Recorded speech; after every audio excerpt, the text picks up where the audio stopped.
Hello friends, बहुत बहुत स्वागत है आपका हमारे यूट्यूब चैनल स्टडी मित्र में। तो फ्रेंड्स, आज का हमारा टॉपिक है नागरी लिपि का विकास और उसका मानकीकरण। इसमें हम लोग महत्वपूर्ण बातें जानेंगे नागरी लिपि के बारे में और उसके मानकीकरण के बारे में बहुत सारी बातें जानेंगे और बहुत सारे ऑब्जेक्टिव क्वेश्चन को भी देखेंगे। जो बातें मैंने इसमें नहीं लिखी हैं वो मैंने ऑब्जेक्टिव में लिखा है। तो ये बहुत ही इंपॉर्टेंट है। पूरा का पूरा वीडियो आप लोग ज़रूर देखें लास्ट तक। और फ्रेंड्स, इस वीडियो में मैं एक क्वेश्चन भी पूछने वाली हूँ जिसका जवाब आप सभी कमेंट बॉक्स में लिख के ज़रूर देना। तो चलिए स्टार्ट कर लेते हैं नागरी लिपि और उसका विकास। तो भारतीय संविधान के अनुच्छेद 343 के अनुसार संघ की राजभाषा हिंदी और लिपि देवनागरी है। भारतीय संविधान के अनुसार क्या है कि संघ की राजभाषा हिंदी है और लिपि जो है देवनागरी है। ये बहुत ही इम्पोर्टेंट है अनुच्छेद 343। इससे ना कई बार क्वेश्चन पूछे गए हैं एग्जाम में, जैसे कि टेट का एग्ज़ाम हो गया, सुपर टेट का एग्ज़ाम हो गया, सीटेट का एग्ज़ाम हो गया। वो सब में ये पूछा जाता है कि किस अनुच्छेद के तहत जो है संघ की राजभाषा हिंदी है। तो अनुच्छेद 343 के तहत। और एक बात इसमें और जानकारी है क्या कि किस अनुच्छेद के तहत लिपि जो है देवनागरी है। तो अनुच्छेद 343 के अनुसार। ठीक है, तो दो बातें इसमें बन के आई। फिर है कि देवनागरी लिपि का विकास किससे हुआ है या किससे माना जाता है। तो देवनागरी लिपि का जो विकास है ब्राह्मी लिपि से माना जाता है। लिपि के अर्थ में नागरी अथवा देवनागरी का सर्वप्रथम उल्लेख 8वीं सदी के गुजराती राजा जयभट्ट के उल्लेख में मिलता है ना। लिपि के अर्थ में जो है नागरी अथवा देवनागरी का सर्वप्रथम उल्लेख जो हमें देखने को मिलता है तो वो किसमें मिलता है, तो 8वीं सदी के गुजराती राजा जयभट्ट के शिलालेख में मिलता है। वैसे लिपि के बारे में और देवनागरी लिपि के बारे में यानी इसके उल्लेख के बारे में बहुत सारी बातें हैं। बातें ये है कि अशोक की शिलालेख में भी यह देखने को मिलता है। फिर बातें आती है कि सिंधु घाटी सभ्यता में इसका पुष्ट प्रमाण देखने को मिलता है। उसके बाद बौद्ध ग्रंथ ललित विस्तर है उसमें देखने को मिलता है। तो बहुत सारी बातें आती है लिपि के बारे में।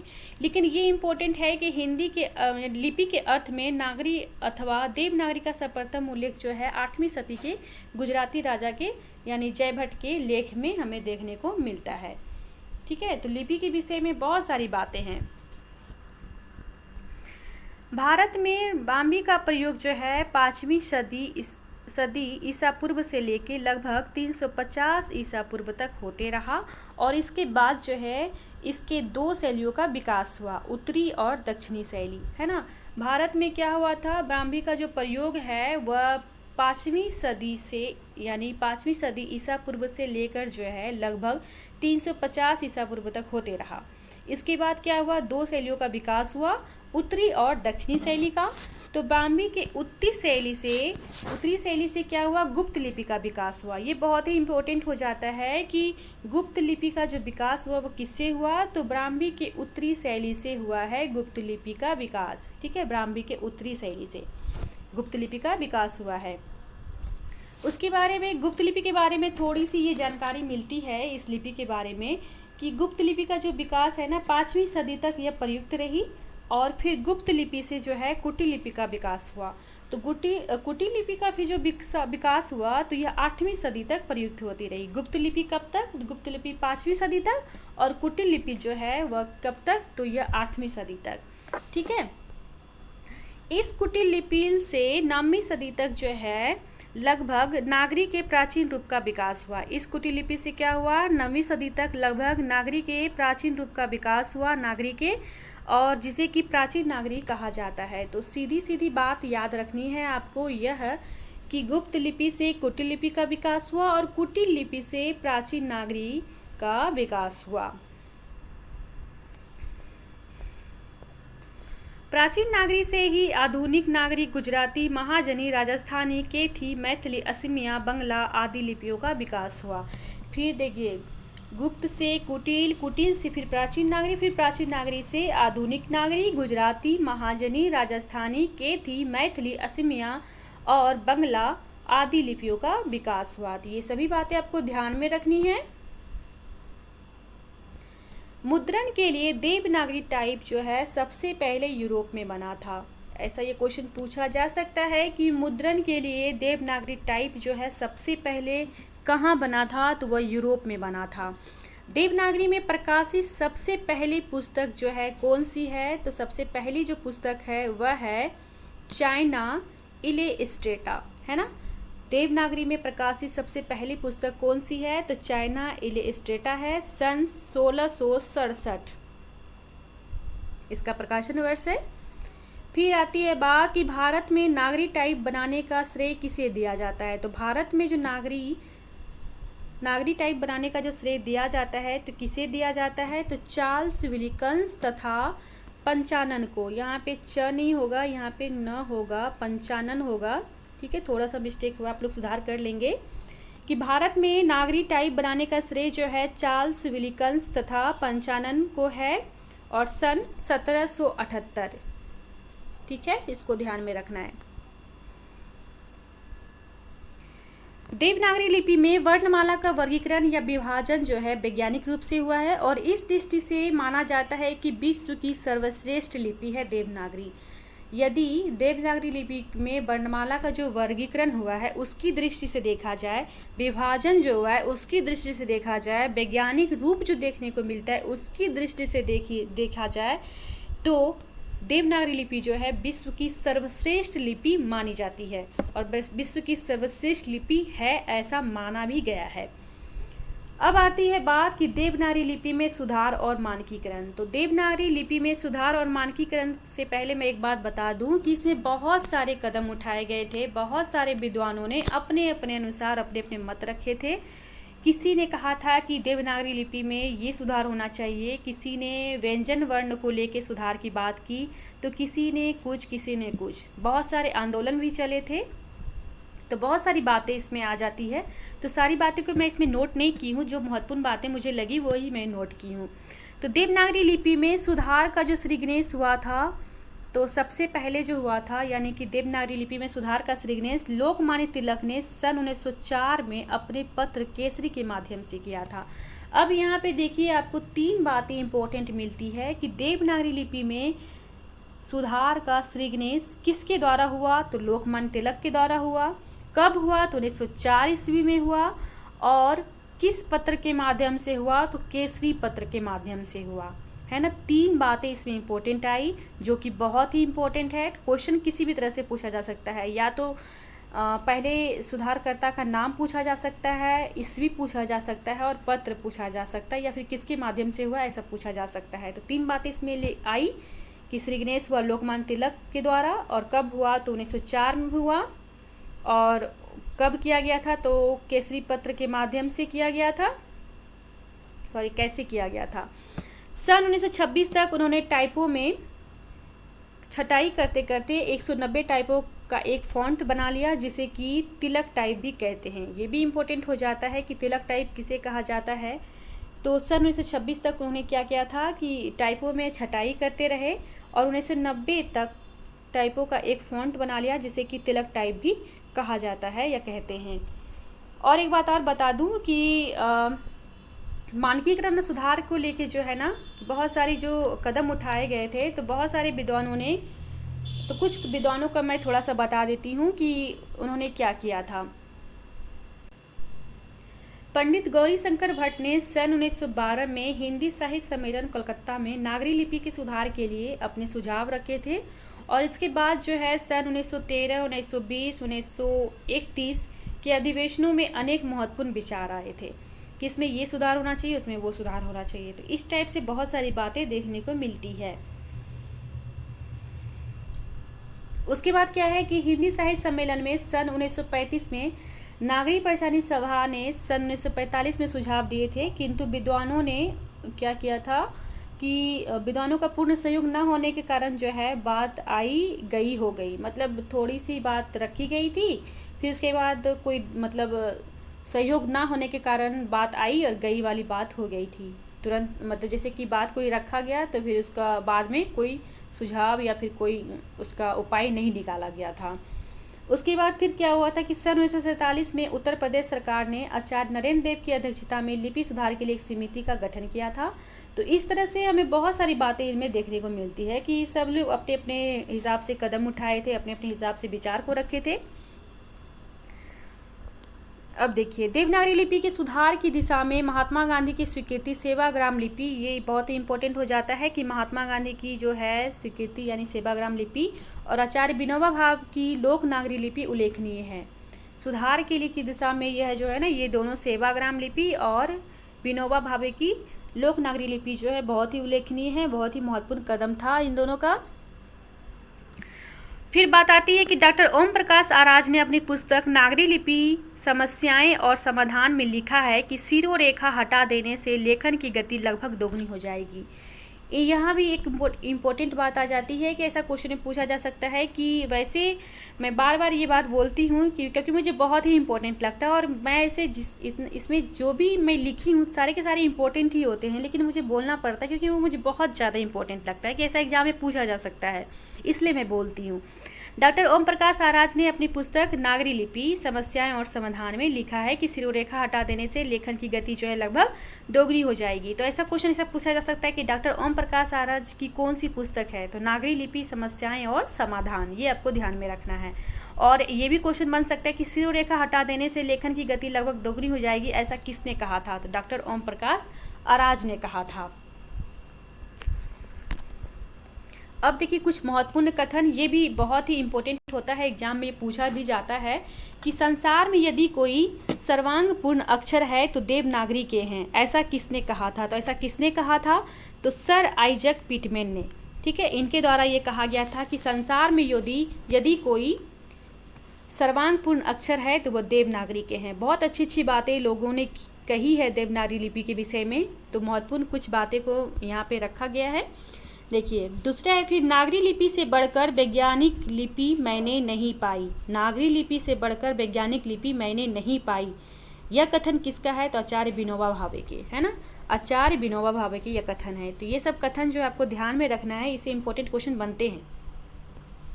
फिर है कि देवनागरी दुनिया की सर्वाधिक वैज्ञानिक लिपि है, ऐसा किसने कहा था, तो महापंडित राहुल संस्कृता ने कहा था कि देवनागरी जो है दुनिया की सर्वाधिक वैज्ञानिक लिपि है। तो ये महत्वपूर्ण बातें हैं जिसे ध्यान में रखना है आप सभी को। अब आती है बात वस्तुनिष्ठ प्रश्न की। बहुत ही ये वस्तुनिष्ठ प्रश्न है जो मैं इसमें नोट नहीं की हूँ, है ना, नोट बना के तो मैं ऑब्जेक्टिव में इसे रखी हूँ, जो कि बहुत ही इंपॉर्टेंट है। आप सभी इसे नोट भी कर सकते हैं, नोट भी कर लीजिए तो अच्छी बात है। तो चलिए क्वेश्चन स्टार्ट हो जाता है कि भारत में लिपि की प्राचीनता का सबसे पुष्ट प्रमाण मिलता है। तो भारत में लिपि की प्राचीनता का सबसे पुष्ट प्रमाण जो मिलता है तो किस में मिलता है, सिंधु घाटी सभ्यता में मिलता है, अशोक के शिलालेख में मिलता है, जैन धर्म के समावय सूत्र में मिलता है, बौद्ध ग्रंथ के ललित विस्तर में मिलता है। तो किस में मिलता है, तो इसका ऑप्शन नंबर जो है सही हो जाएगा, ऑप्शन नंबर इसका ए सही हो जाएगा, सिंधु घाटी सभ्यता में, है ना। ऐसा कहा गया कि भारत में जो है लिपि का प्राचीनता का जो सबसे पुष्ट प्रमाण जो देखने को मिलता है तो सिंधु घाटी सभ्यता में देखने को मिलता है। नेक्स्ट क्वेश्चन है कि विभिन्न प्राचीन भारतीय लिपियों का उल्लेख करने वाला बौद्ध ग्रंथ है। तो विभिन्न प्राचीन भारतीय लिपियों का उल्लेख करने वाला बौद्ध ग्रंथ कौन सा है, दिव्यवादन है, ललित विस्तर है, या फिर त्रिपिटक है, या फिर इनमें से कोई नहीं। इसका ऑप्शन नंबर जो है बी सही हो जाएगा, ललित विस्तर। नेक्स्ट क्वेश्चन है कि निम्नलिखित में से कौन सी लिपि प्राचीन भारत में दाईं ओर से बाईं ओर लिखी जाती थी। कौन सी ऐसी लिपि है जो प्राचीन भारत में दाईं ओर से बाईं ओर लिखी जाती थी, ब्राह्मी लिपि है, शारदा लिपि है, खरोष्टी है, या नंद नागरी है। तो इसका ऑप्शन नंबर जो है सी सही हो जाएगा। ये बहुत ही इंपॉर्टेंट क्वेश्चन है, ठीक है, ये एग्जाम में बहुत बार पूछा गया है, टीचर के एग्जाम में। तो खरोष्टी लिपि है वो, ऑप्शन नंबर इसका सी सही हो जाएगा। नेक्स्ट क्वेश्चन है कि खरोष्टी लिपि की उत्पत्ति कैसे हुई है, चित्र लिपि से हुई है, ब्राह्मी लिपि से हुई है, सामी लिपि से हुई है, या फिर अरमाइक लिपि से हुई है। तो किससे हुई है, तो इसका ऑप्शन नंबर जो है डी सही हो जाएगा, अरमाइक लिपि। नेक्स्ट क्वेश्चन है कि देवनागरी लिपि है, तो देवनागरी लिपि है क्या है, वर्णात्मक है, चित्रात्मक है, भावनात्मक है, या फिर अक्षरात्मक है। तो देवनागरी लिपि जो है वह क्या है, आपको बता दूं कि ऑप्शन नंबर डी इसका सही होगा। ये क्वेश्चन भी जो है बहुत बार एग्जाम में पूछा गया है, तो अक्षरात्मक है देवनागरी लिपि, है ना। ये इम्पोर्टेंट है, बहुत ही इम्पोर्टेंट है ये। नेक्स्ट क्वेश्चन है कि भारतीयों ने सामी लिपि के आधार पे 500 ईसा पूर्व के लगभग ब्राह्मी लिपि बनाई। यह कथन किसका है? यह कथन किसका है? जेम्स प्रीपेंस का है, वूलर का है, ग्रियर्सन का है या फिर मैक्स मूलर का है? इसका ऑप्शन नंबर 20 सही हो जाएगा, वूलर का है। ठीक है, ऑप्शन नंबर 20 का सही हो जाएगा, ऐसा वूलर ने कहा था। नेक्स्ट क्वेश्चन है कि प्राचीन देवनागरी का विकास किससे हुआ है? तो प्राचीन देवनागरी का विकास किससे हुआ है? कुटिल लिपि से हुआ है, सेमेटिक लिपि से हुआ है, गुरुमुखी से या फिर नेपाली से? तो प्राचीन देवनागरी लिपि का जो विकास हुआ है वह हुआ है कुटिल लिपि से। ऑप्शन नंबर ए इसका सही हो जाएगा, कुटिल लिपि। नेक्स्ट क्वेश्चन है कि बिहार में देवनागरी लिपि प्रचलित करने का श्रेय निम्नलिखित में से किसे है? बिहार में देवनागरी लिपि को जो प्रचलित किए थे, यानी कि जिन्होंने प्रचार प्रसार किया था, जिन्होंने चलाया था, तो निम्नलिखित में से कौन है? तो डॉक्टर राजेंद्र प्रसाद हैं या फिर भूदेव हैं या फिर अमरनाथ झा हैं या फिर महात्मा गांधी है? तो इसका ऑप्शन नंबर जो है 20 सही हो जाएगा, भूदेव हैं। ठीक है, 20 का सही हो जाएगा। नेक्स्ट क्वेश्चन है कि ध्वनि के अनुरूप संकेतों की दृष्टि से सर्वश्रेष्ठ लिपि है। तो सर्वश्रेष्ठ लिपि कौन सी है? रोमन लिपि है, अरमाइक लिपि है, देवनागरी लिपि है या फिर फारसी लिपि है? तो ध्वनि के अनुरूप संकेतों की दृष्टि से देखा जाए तो सर्वश्रेष्ठ लिपि जो है वह रोमन लिपि है। ऑप्शन नंबर ए इसका सही हो जाएगा। नहीं, सॉरी, ये रोमन नहीं होगा, इसमें होगा देवनागरी होगा। ठीक है, ध्वनि के अनुरूप संकेतों की दृष्टि से सर्वश्रेष्ठ लिपि जो माना गया है वह देवनागरी को माना गया है। नेक्स्ट क्वेश्चन है कि देवनागरी ने विराम चिन्ह किससे ग्रहण किया है? तो देवनागरी ने विराम चिन्ह किससे ग्रहण किया है? रोमन से किया है, ब्राह्मी से किया है या फिर खरोष्टी से किया है? तो इसका ऑप्शन नंबर ए सही हो जाएगा, रोमन से। देवनागरी में विराम चिन्ह जो ग्रहण किया गया है रोमन लिपि से किया गया है। नेक्स्ट क्वेश्चन है देवनागरी व्यंजन वर्ण कितने प्रकार के होते हैं? यानी देवनागरी व्यंजन वर्ण जो हैं कितने प्रकार के हैं? 2 प्रकार के हैं, 4 प्रकार के हैं, 6 प्रकार के हैं या फिर 8 प्रकार के हैं? तो यह जो है 6 प्रकार के हैं, है ना। कौन कौन सा है बता देती हूँ। स्पर्श व्यंजन, अंतस्थ व्यंजन, ऊष्म व्यंजन, संयुक्त व्यंजन, उक्षिप्त व्यंजन और नासिक व्यंजन। तो 6 प्रकार के देवनागरी व्यंजन वर्ण हैं। नेक्स्ट क्वेश्चन है कि अंतस्थ व्यंजनों का सही संख्या क्या है? तो अंतस्थ व्यंजनों का सही संख्या क्या है? 4 है, 5 है, 6 है, 7 है। तो क्या है अंतस्थ व्यंजनों की सही संख्या? तो यह जो है 4 है। और कौन कौन सा है, इसी का जवाब आपको कमेंट बॉक्स में लिख के देना है कि अंतस्थ व्यंजन कौन कौन से हैं। 4 हैं, लेकिन कौन कौन से हैं ये आपको बताना है कमेंट बॉक्स में लिख के। नेक्स्ट क्वेश्चन है कि हिंदी वर्णमाला में घोष वर्णों की संख्या है। तो हिंदी वर्णमाला में घोष वर्णों की संख्या जो है 30 है, 30 है, 31 है, 40 है, 41 है। तो हिंदी वर्णमाला में घोष वर्णों की संख्या कितनी है? तो इसका ऑप्शन नंबर जो है 20 सही हो जाएगा, 31 है। ठीक है, नेक्स्ट क्वेश्चन है देवनागरी में कितने अघोष वर्ण हैं? 11 है, 12 है, 13 है, 14 है। तो देवनागरी में जो है, देवनागरी में कितने अघोष वर्ण हैं? तो इसमें जो अघोष वर्ण हैं वह हैं 13 है। ठीक है, ऑप्शन नंबर सी इसका सही हो जाएगा, 13। यहाँ पे डबल होगा। नेक्स्ट क्वेश्चन है कि जिस शब्द के अंतिम ध्वनि व्यंजन होती है उसे क्या कहते हैं? जिस शब्द की अंतिम ध्वनि जो है वह व्यंजन होती है उसे क्या कहा जाता है? स्वतंत्रताक्षर कहा जाता है या फिर संयुक्ताक्षर कहा जाता है या फिर मुक्ताक्षर कहा जाता है या फिर बद्धाक्षर कहा जाता है? तो इसका ऑप्शन नंबर जो है डी सही हो जाएगा, बद्धाक्षर कहा जाता है। ठीक है, जिस शब्द के अंतिम ध्वनि व्यंजन होती है उसे कहा जाता है बद्धाक्षर।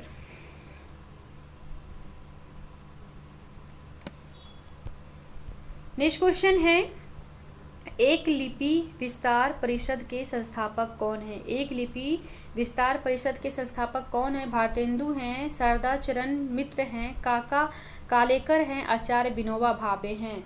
तो कौन है? तो इसका ऑप्शन नंबर जो है 20 सही हो जाएगा, शारदा चरण मित्र हैं। ठीक है, ऑप्शन नंबर 20 का सही हो जाएगा। एक लिपि विस्तार परिषद के जो संस्थापक हैं वह हैं शारदा चरण मित्र। नेक्स्ट क्वेश्चन है कि नागरी प्रचारिणी पत्रिका का प्रकाशन वर्ष है? तो नागरिक परेशानी पत्रिका का प्रकाशन वर्ष क्या है? 1893 ईस्वी है, 1873 ईस्वी है, या फिर 1800 ईस्वी है, या फिर 1803 ईस्वी है? तो इसका ऑप्शन नंबर ए सही हो जाएगा, 1893 ईस्वी है।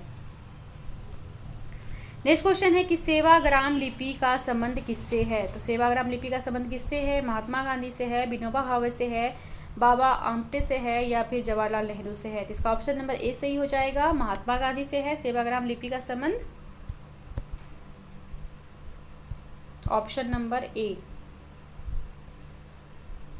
ये सही है। नेक्स्ट क्वेश्चन है कि नागरी लिपि सुधार समिति के संयोजक थे? तो नागरी लिपि सुधार समिति के संयोजक कौन थे? आचार्य नरेंद्र देव थे, काका कालेकर थे, या फिर भारतेंदु हरिश्चंद्र थे, या बाबू श्याम सुंदर दास थे? तो नागरी लिपि के सुधार समिति के संयोजक कौन थे? तो इसका ऑप्शन नंबर जो है बी सही हो जाएगा, काका कालेकर। ठीक है, ऑप्शन नंबर बी इसका सही हो जाएगा। नेक्स्ट क्वेश्चन है कि नागरी परिचारणी सभा के प्रथम सभापति कौन थे? तो नागरी परिचारणी सभा के प्रथम सभापति कौन थे? डॉक्टर शिव कुमार सिंह, या पंडित राम नारायण मिश्र, या फिर आचार्य रामचंद्र शुक्ल, या फिर बाबू राधा कृष्ण दास? तो नागरी परिचारणी सभा के प्रथम सभापति जो थे वह थे, ऑप्शन नंबर डी इसका सही हो जाएगा, बाबू राधा कृष्ण दास। ठीक है। नेक्स्ट क्वेश्चन है कि देवनागरी लिपि का मानकीकरण कब हुआ था? तो देवनागरी लिपि का मानकीकरण कब हुआ? 1936 में हुआ, 1946 ईस्वी में हुआ, 1956 ईस्वी में हुआ, 1966 ईस्वी में हुआ। तो इसका ऑप्शन नंबर जो है डी सही हो जाएगा। देवनागरी लिपि का मानकीकरण जो हुआ था 1966 ईस्वी में हुआ था, 1966 ईस्वी। ऑप्शन नंबर डी इसका सही है। नेक्स्ट क्वेश्चन है देवनागरी लिपि का मानकीकरण किसने किया? तो देवनागरी लिपि का मानकीकरण किसने किया? नागरिक परिचारणी सभा ने किया, राज्यसभा आयोग ने किया, या संघ लोक सेवा आयोग ने किया, या फिर केंद्रीय हिंदी निदेशालय ने किया? तो इसका ऑप्शन नंबर जो है डी सही हो जाएगा, केंद्रीय हिंदी निदेशालय ने। ठीक है, भारत सरकार के द्वारा किया गया था देवनागरी लिपि का मानकीकरण। तो ये थे आज के महत्वपूर्ण टॉपिक और कुछ ऑब्जेक्टिव क्वेश्चन। तो फ्रेंड्स, आज का जो सवाल था वह था कि अंतस्थ व्यंजन कौन कौन से होते हैं, यही आपको बताना है कमेंट बॉक्स में लिख के। अंतस्थ व्यंजनों की जो संख्या है वह 4 है, लेकिन कौन कौन से होते हैं यह आपको बताना है। कमेंट बॉक्स में लिख के इसका जवाब आपको देना है। आपके जवाब का इंतज़ार रहेगा। मिलते हैं अगले वीडियो में नेक्स्ट टॉपिक के साथ। तब तक के लिए धन्यवाद।